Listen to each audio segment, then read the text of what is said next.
देवात्मा हिमालय, ऋषियों की तपस्थली, हिमालय की ऊंची ऊंची चोटियाँ सफ़ेद बर्फ से ढकी हुई, पीछे से अभी अभी सूर्य भगवान निकले हैं, सूर्य से प्रकाश की किरणें निकल रही हैं, हमारे शरीर पर पड़ रही हैं, पूरा शरीर सूर्य के प्रकाश में डूबा हुआ है, शरीर का कण कण सूर्य का तेज सोख रहा है। ऐसी भावना करते हुए एक बार गायत्री महामंत्र हमारे साथ साथ बोलें। ओम भूर्भुवः स्वः तत्सवितुर्वरेण्यं भर्गो देवस्य धीमहि धियो यो नः प्रचोदयात्। हर ने को ज्ञान ज्ञान की ज्योति अखंड जलाई, वो परला ने स्वर्ग योजना युग निर्माण बनाई। ज्ञान यज्ञ के लिए समर्पित जिनका जीवन सारा, उन सद्गुरु श्री राम चरण में नम्र प्रणाम हमारा। सूक्ष्म रूप में उपस्थित माता गायत्री, परम पूज्य गुरुदेव, परमवंदनीय माता जी और नवरात्रि साधना शिविर में आए हुए हमारे भाइयों और बहनों, ये नवरात्रि साधना शिविर का आज आखिरी समय है, आखिरी लेक्चर है। कल आपकी सुबह विदाई हो जाएगी, पूर्णाहुति हो जाएगी, उसके बाद विदाई हो जाएगी। अब अगला कोई लेक्चर नहीं है। तो यूँ तो 9 दिन से हम सब लोग बोल रहे हैं, आप लोग सुन रहे हैं, सारे काम कर रहे हैं। कोई आदमी घर पर आ जाता है तो 10 दिन 9 दिन रहे हमारे यहाँ, तो फिर जाने लगे थोड़ा दिल भारी हो जाता है कि इतने दिन साथ साथ रहे, बार बार मिलते थे, भाई साहब नमस्कार करते थे, हम भी प्रणाम करते थे, अब जा रहे हैं छोड़ करके, तो थोड़ा दिल भारी होता है। लेकिन जो बात 9 दिन तक कहते रहे वो तो हमने सुनी, लेकिन चलते चलते जो बात कही जाती है वो बहुत महत्वपूर्ण। कहते हैं ना, ये बात मुझे चलते चलते कही थी उसने, चलते चलते ये बात कही थी। तो ये अब जो बात हम कर रहे हैं चलते चलते ही बात है। पहले अखबार में छपता था छपते छपते, यानी अखबार छप रहा होता, उस समय कोई नया समाचार आ जाता तो छपते छपते में छप जाता। ऐसे ही चलते चलते कुछ बातें हमें बतानी है आपको, और थोड़ी सी देर के अंदर ही मैं उन बातों को बताना चाहता हूँ कि वैसे 1 घंटे का लेक्चर होता था, लेकिन इस शिविर में हमारा नहीं हो पाया, इसलिए थोड़ा समय है, थोड़े समय में ये कोई बात पूरी करनी है हमें।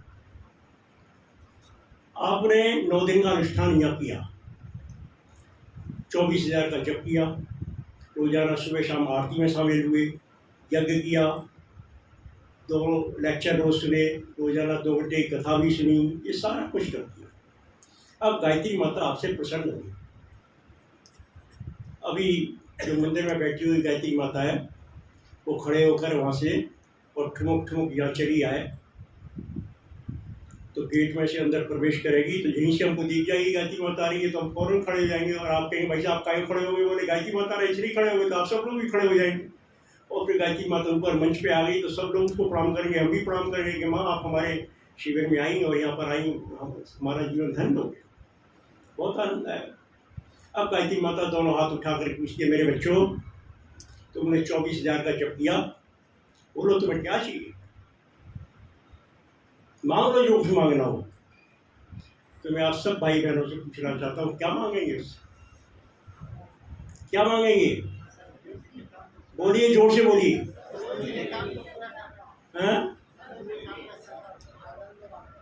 अभी समझ में नहीं आई बात। हाँ, ये एक शब्द सुनाई दिया, सद्बुद्धि मांगेंगे उससे। ये सद्बुद्धि मांगने की बात हमेशा से गायत्री पर बारे में बताई जाती रही, इसलिए आपको भी याद है। शक्ति दें, ज्ञान दें, ये सब मांगेंगे। और ज्ञान भी दे दें, शक्ति भी दे दें, और आपके पास पैसे नहीं हो तो यहाँ से घर भी नहीं जा सकते, और अगर पैसे आपके पास नहीं होते तो यहाँ भी नहीं आ सकते थे, पैसा भी मांगिए उससे। नहीं, शक्ति से पैसा नहीं मिलता है, शक्ति अलग चीज़ है, पैसा अलग चीज़ है। और गायत्री माता पैसा देती है। गायत्री साधना से 7 चीज़ें मिलती हैं, आयु, प्राणम, प्रजाम, पशुम, कीर्तिम, द्रविणम। द्रविण माने धन, धन देती है गायत्री माता। गायत्री का साधक कभी गरीब नहीं होता।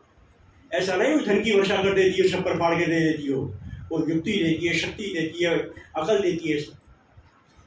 तो उससे आदमी पैसा कमा लेता है और धनवान बनता है। और सब लोग गायत्री बाबा में गरीबी नहीं है। गायत्री बाबा तो सबको धनवान बनाती है, गायत्री बाबा तो सबको संपन्न बनाती है, तो धन भी देती है, इसलिए धन की भी मांग करिए। और सबसे बड़ी मांग उससे ये करिए कि माँ शरीर को स्वस्थ रखो। सब लोग चाहते ही नहीं चाहते हैं।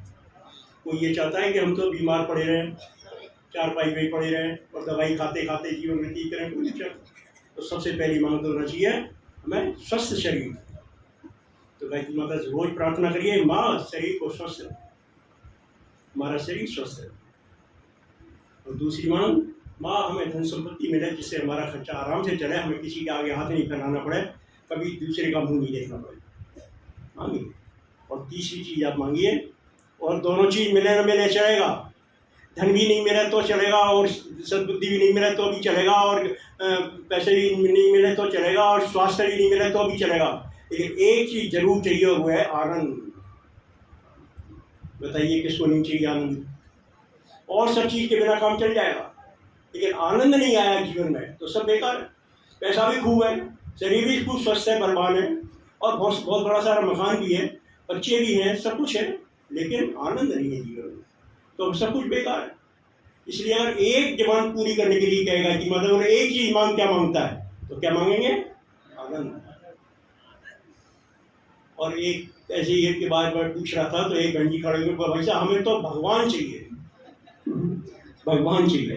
तो मैंने कहा बहन जी गलत डिमांड है आपकी, भगवान किसी को भी नहीं चाहिए। ये तो भगवान जो है वो पत्थर की मूर्ति है और धातुओं की मूर्ति है, इसीलिए अच्छी लगती हैं। अगर सचमुच का भगवान आ जाए ना, किसी को भी पसंद नहीं आएगा। सचमुच के कृष्ण भगवान आपके घर के दरवाजे पर आ जाए, दरवाजे पर आएंगे और आप देखेंगे कौन? भगवान खड़े हुए बाहर, वो बांसुरी बजाते हुए चले आ रहे हैं, मूल मुकुट धारण कर रखा है, पीताम्बर धारण करके, बड़े सुंदर। तो आप जाते ही चरणों में गिर पड़ेंगे, प्रभु आप हमारे दरवाजे पर बनाएं, हमारी कुटिया आपके चरणों से पवित्र हो। फिर उनके अंदर बिठाएंगे, अच्छे से अच्छे सोफे पर बिठाएंगे, बढ़िया से बढ़िया पलंग पर लिटाएंगे, और फिर बढ़िया से बढ़िया भोजन कराएंगे। हमारे यहाँ माखन मिश्री होता नहीं है घर में, लेकिन उसके लिए माखन मिश्री का इंतजाम करेंगे, तो उसको ही खाता है। और फिर शाम जब हो जाएगी तो उसके पैर दबाएंगे, और पैर दबाते दबाते भगवान प्रसन्न हो जाए। फिर उससे कहेंगे प्रभु लड़की 28 साल की हो गई, शादी नहीं हो रही है, थोड़ी सी कृपा हो जाए। प्रभु आजकल बिजनेस बड़ा ढीला चल रहा है, फिर थोड़ी सी कृपा हो जाए। प्रभु लड़के ने MBA कर लिया है, लेकिन कहीं जॉब नहीं लग रहा है। प्रभु सारी ज़िंदगी जो है किराए के मकान में निकल गई, एक मकान बन जाता, फिर अपनी अपनी डिमांड करेंगे जो भी है।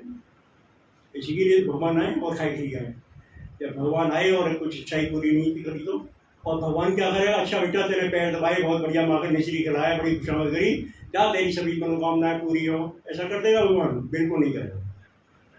भगवान एक नियम का नाम, वो नियमानुसार कार्य करते हैं, नियमानुसार करते हैं। और 2 दिन 4 दिन भगवान रुक गए तो कोई बात नहीं, चलो भोजन करा देंगे, सुबह शाम भोजन करा देंगे, आराम करा देंगे, उनके पे चरण दबा देंगे, कुछ सेवा करेंगे। लेकिन अगर 10-15 दिन रुक गए ना, तो फिर उनसे प्रार्थना करनी पड़ेगी, प्रभु हमारा पड़ोसी भी आपका परम भक्त है, कभी कभी उसके ऊपर भी कृपा कर दीजिए। भगवान भारी पड़ जाएगा। जितने लोग हैं घर में, उनके रहने के लिए जगह नहीं है, किसी एक आदमी के लिए और कहाँ से जगह ना है, करता कुछ है नहीं, खाता पीता और बस पड़ा रहता, भगवान भारी पड़ जाता है। इसलिए मैं कहूँ भगवान की जीवन चाहिए और आनंद सबको चाहिए, और भगवान आनंद के रूप में ही मिलता है, और भी दूसरा स्वरूप है ही। भगवान की एक परिभाषा मैंने बनाई है, आप लोग उसको सुनिए। पहले बताता हूँ भगवान क्या नहीं है। हमने जो भगवान की परिभाषा सब बना रखी है, वो हम यही समझते हैं भगवान ऐसा है, लेकिन ऐसा है नहीं। हमारी परिभाषा क्या है कि भगवान एक शरीरधारी है, और वो कहीं 7वें आसमान पर रहता है, जैसे पृथ्वी का तल है ऐसे ही और दूसरा कोई तल है, इसलिए उसको ऊपर वाला कहते हैं। ऊपर वाला नीचे वाला कोई नहीं, ये सब नीचे ही वही है, ऊपर ही वही है। ऊपर रहता है, सफेद दाढ़ी मूंछ वाला व्यक्ति है, उसकी आरती उतार लो, उसके आगे गिड़गिड़ा लो, उसके आगे नाच लो, उसकी खुशामद कर दो, तो भगवान प्रसन्न हो जाता है और हमारी मनोकामनाओं को पूरा कर देता है। ऐसे भगवान की कल्पना हमारे मस्तिष्क में है ना, यही तो सोचते हैं हम लोग, भगवान ऐसा ही है, ऐसा नहीं है भगवान। फिर भगवान कैसा है? भगवान इस संसार के कण कण में व्याप्त हुआ परम सत्ता है, परम ऊर्जा है, जो कि संसार के कण कण में व्याप्त है और मनुष्य के अंदर परम शांति और परम आनंद के रूप में प्रकट होती है। मनुष्य के अंदर परम शांति और परम आनंद के रूप में प्रकट होती है। वो ऊर्जा, उस ऊर्जा का नाम है भगवान, उस ऊर्जा का नाम है ईश्वर।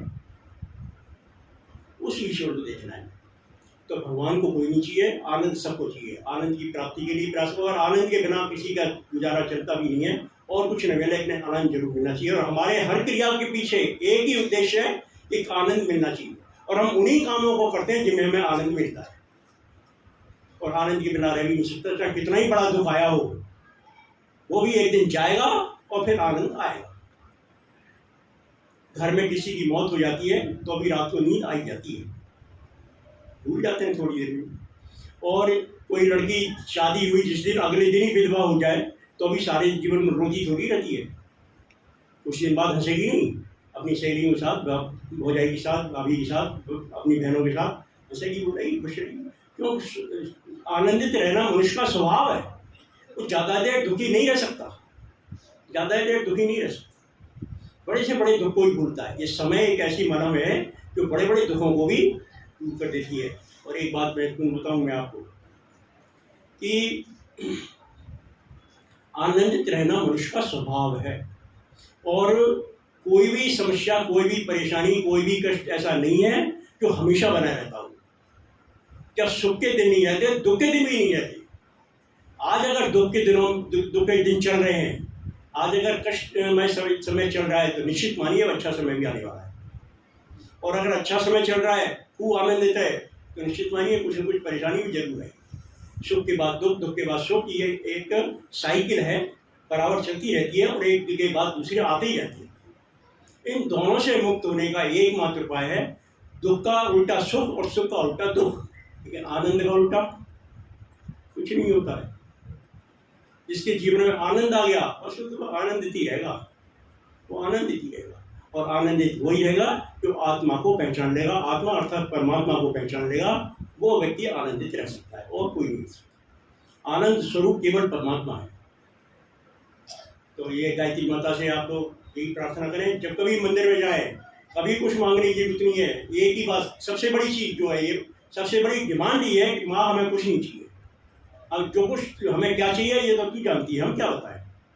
गुरुदेव से गायत्री माता प्रसन्न हो रही, गुरु बेटा तेरे 24 आगे 24% के बोल क्या चाहिए तुझे। तो माँ गुरुदेव बोले, मतलब माँ हमें क्या चाहिए ये तो तू जानती है, हम क्या बताएं, तू अंतर्यामी है, तू सब जानती है हमें क्या चाहिए। तू बता हम तेरे लिए क्या करें। ये होता है भक्त।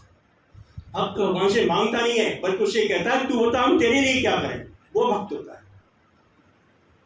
हनुमान जी परम भक्त कहलाते हैं, भक्त शिरोमणि हनुमान कहलाते हैं, भक्त शिरोमणि हनुमान। उन्होंने भगवान से क्या मांगा था? कभी कुछ मांगा? कभी ये भी नहीं मांगा कि प्रभु आपने तो शादी कर ली, हमारी भी शादी करा दो। कभी नहीं कहा, कभी नहीं कहा। बस उसका एक ही डिमांड थी, एक ही बात थी, हमेशा वीरासन बैठे, गदा आप करेंगे, प्रभु कोई सेवा, प्रभु कोई सेवा, और जो सेवा बताई वो सेवा कर दी, कोई सेवा करी। बस यही भक्त की पहचान होती है। भक्त भगवान की सेवा के लिए हर समय तत्पर रहता है, वो भक्त होता है। जो मांगता रहता है भिखारी, भिखारी जब आता है, जब भी मांगता है। आपके 2 बेटे हों, बहनों से कह रहा हूँ, आपके 2 बेटे हों, एक बेटा ऐसा है जो आता है, मम्मी और सारे बच्चे हमारे साथ पढ़ते हैं, उनके पास, सबके पास बाइक है, हमें भी बाइक दिलवा दो। अच्छा बेटा ले पैसा, बाइक लिया। मम्मी हमारे साथ जो बच्चे पढ़ते हैं उन सबके पास स्मार्टफोन है, हमें भी एक स्मार्टफोन दिलवा दो। अच्छा बेटा ले पैसा, स्मार्टफोन लिया। मम्मी और सारे लड़के हैं वो नए जीन्स पहन के आते हैं, हमें भी जीन्स दिलवा दो। अच्छा बेटा ले पैसा, जीन्स। एक बेटा ऐसा। दूसरा बेटा ऐसा है, बोले मम्मी अब सारे दिन काम करती रहती हो, कभी थकती नहीं हो, लो लेट जाओ, मैं आपके पैर दबा देता हूँ। और आज आपका बर्थडे है, मैं आपके लिए क्या लाऊं बताओ, रबड़ी खाओगी? रबड़ी ला देता हूँ। एक ऐसा बेटा जो हमेशा आपकी सेवा करता रहता है, मांगता कुछ नहीं, देने की बात करता है। मम्मी यही साड़ी आपके पास, जब देखो जब एक ही साड़ी को पहनती रहती हूँ और दूसरी साड़ी नहीं है, मैं आपके लिए बाजार से दूसरी नई साड़ी ला देता हूँ। अब दोनों में से कौन सा बेटा अच्छा लगता है? मांगने वाला या जो आपके लिए करता है वो? कौन सा बेटा अच्छा लगता है? बोलती नहीं है बहन। दूसरा वाला अच्छा लग रहा है ना, करने वाला, देने वाला अच्छा लग रहा है या मांगने वाला अच्छा लग रहा है? देने वाला। और हम कैसे बैठे हैं? जब देखो जब मांगती रहते हैं। जब जाएंगे मंदिर में तब पूरी लिस्ट लेके जाएंगे, वहाँ ये काम कर दे, ये काम कर दे, ये काम कर दे। जैसे गायत्री माता हमारी नौकर लगती है, उसको 100-125 रुपये दे दो, जैसे ऑफिस के क्लर्क को दे के आते हैं, उसी तरह से पैसे दे और काम करा दो। ऐसी गायत्री माता नहीं है, इतनी सस्ती नहीं है गायत्री माता तो 100-200 रुपये में आपका काम कर देगी। समझ लीजिए अच्छी तरह से। तो हमें क्या करना है? हमें अपने चिंतन को ठीक करना पड़ेगा। मनुष्य जिस प्रकार का चिंतन करता है उसी तरह का उसका जीवन बनता चला जाता है। गुरुदेव का मंदिर है, उसके बाहर की तरफ एक वाक्य लिखा हुआ है, ऋग्वेद का वाक्य है, ईशाना बधम यवय, जो जैसा सोचता और करता है वह वैसा ही बन जाता है। यानी अपने जीवन को बनाना हमारे हाथ की बात है। इसीलिए गुरुदेव कहते हैं मनुष्य अपने भाग्य का निर्माता आप जैसा भाग्य बनाना चाहते हैं बना सकते हैं, अपने जीवन को जैसा बनाना चाहते हैं वैसा बना सकते हैं। और आज जो कुछ है, आप अब तक के विचारों का परिणाम है आपका आज का जीवन, और आपका भविष्य कैसा होगा, जैसे आज आप विचार करें वैसा ही आपका भविष्य बनने जा रहा है। तो विचार जो इस संसार की सबसे बड़ी शक्ति है, उसी शक्ति को हमें समझना है और उसी शक्ति को समझ करके हमें अपने विचारों को हमेशा सकारात्मक दिशा देनी है। जो चाहते हैं हम जीवन में वही विचार करें, जो नहीं चाहते उसका विचार नहीं करें। लेकिन हमारी आदत उल्टी पड़ी हुई है, हम उन्हीं बातों का विचार करते रहते हैं जिनको हम जीवन में नहीं चाहते कैसा हो। कोई चाहता बीमार पड़ना, कोई नहीं चाहता है, लेकिन चर्चा बीमारी करते रहेंगे कि हमारे तो घुटने में दर्द, हमारी ये दर्द, हमारे वो दर्द, दर्द दर्द दर्द दर्द दर्द की चर्चा करते रहिए, कहते रहिए दर्द दर्द दर्द दर्द बनाई जाए, ये कभी नहीं जाएगा। क्यों? बात ही आप दर्द की करते हैं, हमेशा दर्द की बात करते रहते। बेटी की शादी नहीं हुई, जिससे जो है अरे बहन जी क्या बताएं, लड़की की शादी नहीं हुई, लड़की का संबंध ही नहीं रहा। और इससे लड़की की शादी नहीं हुई, नहीं शादी नहीं हुई, शादी नहीं हुई, शादी नहीं हुई, नहीं होगी शादी और नहीं होगी, क्योंकि आप चिंतन ही नहीं क्या करते हैं। हमेशा सकारात्मक चिंतन करना शुरू करिए, ये काम होके रहेगा, ये काम होके रहेगा, अब की बार ये काम जरूर हो जाएगा। देखिए वो सब काम होने लगते हैं। जैसा सोचेंगे वैसा होगा। इस सूत्र को याद शिविर में से लेके जाइए, जैसा सोचेंगे वैसा होगा। अच्छी तरह समझ लीजिए, जैसा सोचेंगे वैसा होगा। इसलिए अपने विचारों का नियंत्रण करिए, उल्टी बात सोचना बंद करिए और केवल सकारात्मक चिंतन करिए। ये तो मैंने बताया कि विचारों का प्रभाव, यानी सकारात्मक सोच का प्रभाव। अब मैं दूसरी बात कर रहा हूँ, विचार नहीं करना उससे भी ज़्यादा महत्वपूर्ण है, क्योंकि विचार भी एक शक्ति है जो कि विचार करने से वो धीरे धीरे खर्च होती है। जैसे कोई आदमी अगर पैसा कमाए और खर्च नहीं करे तो क्या होगा? पैसे का भंडार इकट्ठा होता चला जाएगा, धनवान बन जाएंगे।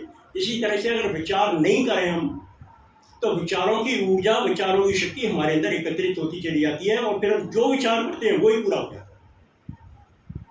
इसलिए विचारों की शक्ति को एकत्रित करने के लिए हमें निर्विचार अवस्था में बैठने का अभ्यास रोज करना है। निर्विचार अवस्था में बैठना ही क्या रहता है? ध्यान ध्यान ध्यान। ध्यान 21वीं सदी के हर व्यक्ति के लिए अनिवार्य है।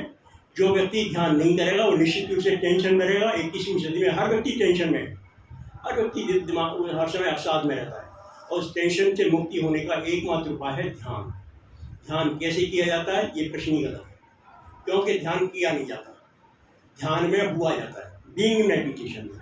बस केवल बैठ जाइए, सिर्फ जस्ट सिटिंग डूइंग नथिंग, केवल बैठना है, करना कुछ नहीं है, कुछ नहीं करना ही ध्यान है। अब आप कह रहे हैं ध्यान सिखाइए कैसे करें, अरे हम कह रहे हैं कुछ नहीं करना है तो ये भी सिखाना पड़ेगा, कैसे कुछ नहीं कैसे करें? कुछ करना ही नहीं है, बस सिटिंग बैठ जाइए, बस आँख बंद करके बैठिए, आँखों को खोलिए मत, शरीर को हिलाइए मत। गुरुदेव बोलते हैं ना आप सुबह ध्यान में, स्थिर शरीर, शरीर को हिलाइए मत। जैसे दूध में हमने जरा सा दही डाल दिया, जामुन लगा दिया, अब जामुन लगाने के बाद फिर क्या करते हैं? कुछ नहीं करते हैं। अगर उसको दूध को हिलाते रहेंगे तो दूध नहीं जमेगा, वो फिर क्या करते हैं? स्थिर, बिल्कुल छोड़ दीजिए उसको, शांत हो जाएगा तो जम जाएगा।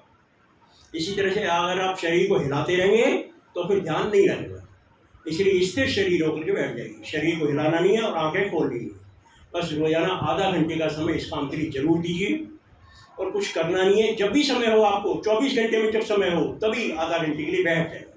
शांत स्थान हो जहाँ कोई डिस्टर्ब नहीं करे, बस आंखें बंद करके बैठ जाइए। चाहे कुर्सी में बैठिए, चाहे आप पालकी मार के बैठिए, चाहे पलंग पे बैठिए, चाहे कहीं बैठिए, कोई दिक्कत नहीं, सोफे पे बैठिए, बस कमर सीधी करके बैठे और दोनों आंखें बंद कर लें और बस आंख बंद करके शांत होकर बैठ जाए।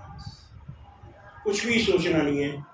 आप कुछ भी ये तो कर सकते हैं कि हाथों को नहीं हिलाएं, पैरों को नहीं हिलाएं, आँखों को नहीं खोलें और कानों से नहीं सुने, जीभ से नहीं बोलें, ये तो हो सकता है। लेकिन मन से कुछ नहीं सोचें, ये नहीं हो सकता। मन तो कुछ न कुछ विचार करता है, उसको रोकिए मत। क्यों? मन की प्रवृत्ति ऐसी है कि अगर उसको रोकेंगे तो ज़्यादा उसी बात को सोचने लगता है। एक लड़का था, वो एक संत जी के पास गया, जाकर कहने लगा, प्रभु मैं बड़ा परेशान हूँ, मुझे कोई एक 5 अक्षर का मंत्र बता दो तो मैं उसको जप लूँ, मेरी परेशानी दूर हो जाए। बड़े ईमानदार संत थे, बोले ऐसा कोई मंत्र नहीं भाग यहाँ से। सही बात तो यही है। वो मना करने लगे, लेकिन वो पीछे पड़ गया, नहीं गुरु जी आप तो बड़े महान है और आप बता दो मुझे। और मैं तो उन्होंने एक 5 अक्षर का मंत्र उसको बताया।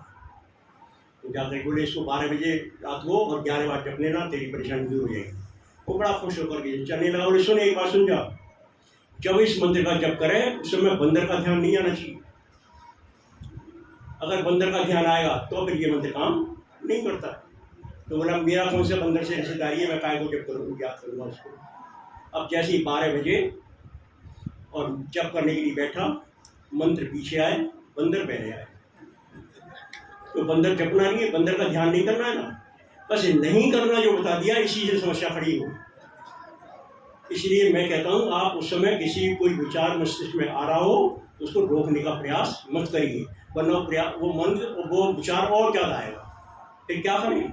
उसमें रुचि मत लीजिए, आनंद मत लीजिए, उसको उसका विश्लेषण मत करिए, उसको बढ़ाइए मत, आगे नेगलेक्ट करिए। आते रहते हैं, आया आ जाए।